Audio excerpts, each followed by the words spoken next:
This is the Bank Nifty daily charts.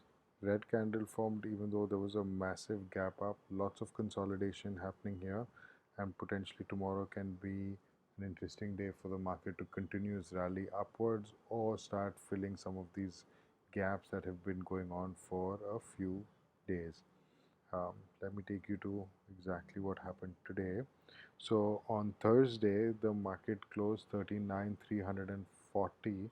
Today it opened up 39,794. So almost 500 odd points up.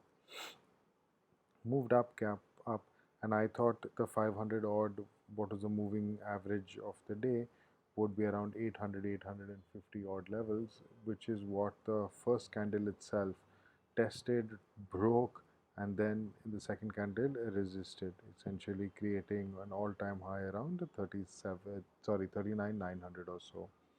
What ended up happening to the straddle was in the morning the straddle opened up at 650. Thursday it closed 760. So there was considerable decay that actually kicked in for the first 5-7 odd minutes, but essentially after that all the IVs went up, which was 17-18 on Thursday, opened up and started trading at 23, 24, 25 IVs. So all the premiums that were there were then held on back to the IV with the IVs, and essentially the market till about 11 o'clock or so was above 650. I think it was 720 odd levels when I first checked, and then it started tapering down to about 650 around 11 o'clock or so.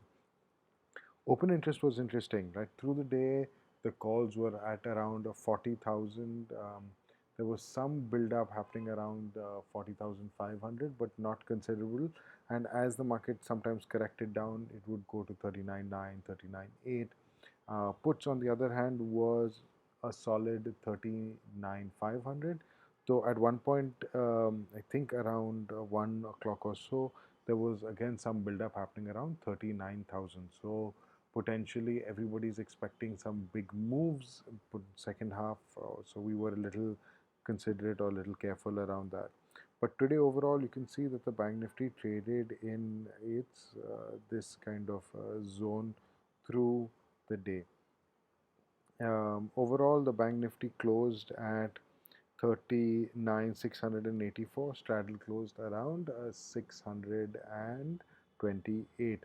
Now we have a slightly plus delta, but overall what was minus over here, we ended up writing some puts in the money, moving some calls to the put side to keep our things balanced. Overall, that's kind of the picture that we sort of had to deal with considerable sort of changes through the day. But moving to tomorrow, one of the big concerns are these gaps that have been getting created. You can see this gap, but first, this is a sort of support level that the market's taking, right around 39,550. You can see market opened up here, took support, went up again, took support, bounced up, right? So there's a support at 39,550 odd levels. Then we've got the gap that needs to be filled around 350 odd levels. And then we've got this potentially small zone that is here, that is between 250 and 39 or 100 odd levels. And after that, because there are no real zones, then I'd take like say a big candles 50%, which is around 39,000. So there's a lot of support that is created here. All of them should be green. I don't know why I've marked them the wrong color, but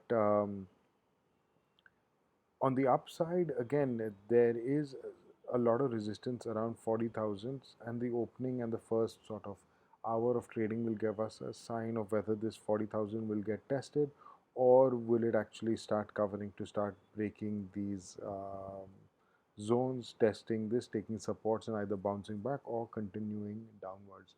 That is left to be seen. Overall, on the global cues, there's not really any clear indications of what the market will be like. There's been lots of mixed signals. HDFC Bank's sort of results were very good, but I think that was kind of factored in over here. And today the market closed around 1% or so down. HDFC closed 1% or so. All the other banking stocks really pulled up the bank Nifty. So tomorrow I think is going to be another challenging day. We need to wait and see where the market actually heads.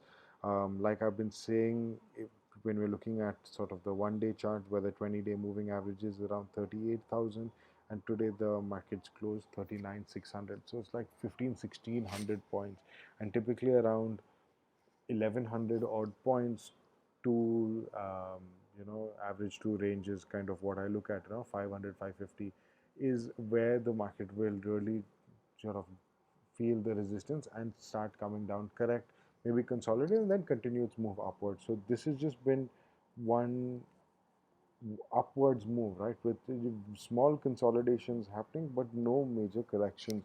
That's one of the things that I'm particularly cautious about. I don't want to be caught on one day where the market suddenly falls, 1,000, 1,200 points, right? Which can potentially happen, but we don't want to be caught on those days. Therefore, we're in positions where uh, premiums that we're collecting are a little less, but we're keeping slight wider ranges. So, in case the market moves, we can absorb that. Like today, a 500-point move, and we've essentially ended up the same position that we were on Thursday, uh, in spite of that, second half upswing. So these are things that we're kind of cautious about. We're trying to build, be aware of, so that we can be in a position to adjust, add positions if necessary, um, take up opportunities of potential swings that may happen. Overall, to build our position so we can end our weeks in profit.